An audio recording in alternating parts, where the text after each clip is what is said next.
Okay, so we heard from our pot panel, and now we are hearing that the third legal marijuana shop in Toronto will be opening its doors this weekend. And our Tammy Sutherland live right now at Nova Cannabis on Queen West for this exclusive preview, Tammy. And it looks very different from the shops we've already seen.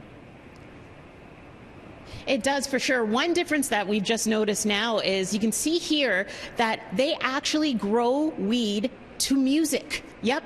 We play music to our plants because research shows that musical vibrations improve photosynthesis and so on. So that's one little new spot that we've just noticed here at Nova Cannabis. We're on Queen West, just west of Spadina. And the other difference here is that a lot of the product is actually on display, not hidden like in some of the other shops that we've seen over the last couple of weeks. And the third big difference here at Nova is this kiosk, kind of like a self-help kiosk here where you can actually hit what you want, the product that you want.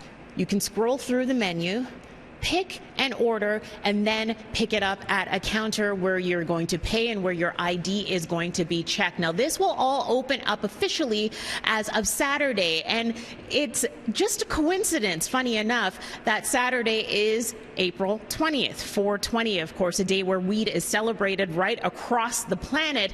It was just a coincidence that this is the day that the grand opening is happening here at Nova Cannabis, and that's because they just got their license officially last Friday. They've been waiting and willing to open up. They just needed that official registration to come through.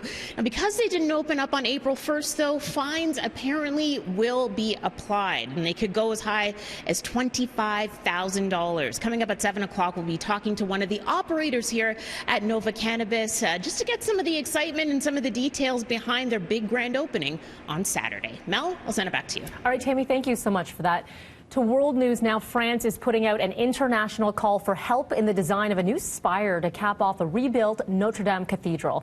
The crumbling of the historic spire at the height of Monday's fire, it's an image which will last in the minds of many this year. The French government says it wants suggestions on what the new spire should look like.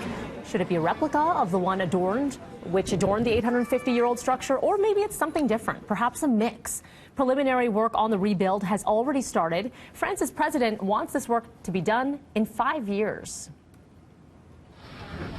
To the east coast of Taiwan today, where a strong 6.1 magnitude earthquake rattling this area. This is As It Happens video from a newsroom in Taiwan as the quake shook buildings. It forced evacuations. No reports of any major damage or casualties, but there were some power outages. The quake is the largest so far this year. It hit at a depth of about 18 kilometers. It could also be felt in Japan and in the Philippines.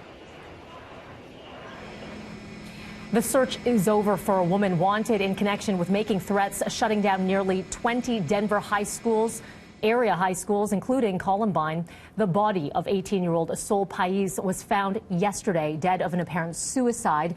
Police went on high alert when the Miami native arrived in Denver this week and promptly bought a gun as well as ammo. She was apparently obsessed with the Columbine massacre. Saturday marks the 20th anniversary of the shootings that left 13 people dead. Time now is 6:36. Let's get over to Roger with BT Business.